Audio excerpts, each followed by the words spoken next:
రజాకర్ హైదరాబాద్ నిశ్శబ్ద మారణ హోమం. ఈ మూవీ రివ్యూ అయితే ఇప్పుడు చూద్దాం. మనకి ఈ మూవీ రిలీజ్ అయితే దగ్గర 10 months బ్యాక్ కూడా రిలీజ్ అయింది. ఇప్పుడు ఓటీటీలోకి వచ్చింది అన్నట్టు, మూవీ స్ట్రీమింగ్ బై ఆహాలో.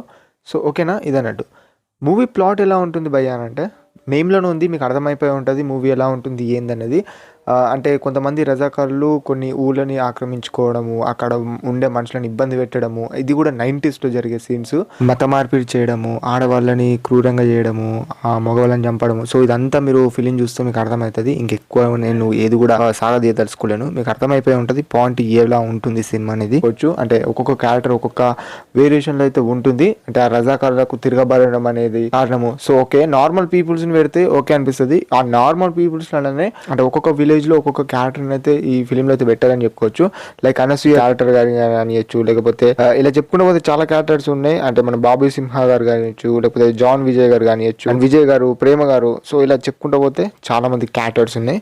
ఇలా మెయిన్ క్యారెక్టర్ గురించి మాట్లాడుకుంటే రాజ్ అర్జున్ గారు. సో ఇతని క్యారెక్టర్ మాత్రం ఎంటైర్ గా ఫిల్మ్ అయితే మీరు చూస్తూ ఉంటారు. మీరు ఫిలిం చూస్తే మీకు ఒక అర్థమైపోయి ఉంటుంది. సో అదే అన్నట్టు ఇక్కడ మళ్ళీ ఇంకొకటి ఏంటంటే, ఇక్కడ మన సర్దార్ వల్లభాయ్ పటేల్ ఆ రోల్ లో చేసిన క్యారెక్టర్ కూడా మంచి ఇంపాక్ట్ ఉంది ఫిలిం లో. సో మీకు అర్థమైపోతుంది ఫిలిం చూస్తే, అదని చెప్పుకోవచ్చు. మరి ఫిలిం అడల్ట్ కంటెంట్ కి ఇట్లా మనం ఉంటుంది బ్రో అంటే అర్థం చేసుకోండి. అక్కడ ఉండే మనుషులను ఆక్రమించడం అంటే ఎంత క్రూరంగా చూడడము అసలుకి. ఒక మీరు ఆలోచించండి, ఇక ఫ్యామిలీతో చూడడం అనేది నేను ఉంటుంది భయ, కొంచెం అయితే ఇన్వాల్వ్ అయి ఉంటుంది, చాలా దారుణంగా ఉంటుంది సీన్స్ అయితే. సో అప్పట్లో జరిగిన సీన్స్ అయితే మీరైతే చూస్తారు, అది మాత్రం నేను చెప్తాను. ఒక పాయింట్ లో చెప్పాలంటే, ఇలాంటి ఫిలిమ్స్ అంటే తెలియాలి, ప్రతి ఒక్కరికి తెలియాలి. ఇది మన అంటే అప్పట్లో జరిగిన సంఘటనలు ఏంటి అంటే, మతం మారాలని మార్బడీస్ ఎట్లా వచ్చినాయి అనేది మీరు ఫిలిం చూస్తే మీకు అర్థమవుతుంది. టైప్ లో మనకి చూపెడతారు. లైక్ చాకలేలమ్మ క్యారెక్టర్ కానియచ్చు, లేకపోతే చాలా మంది క్యారెక్టర్స్ ఉంటాయి, మీరు ఫిలిం చూస్తే అర్థమవుతుంది.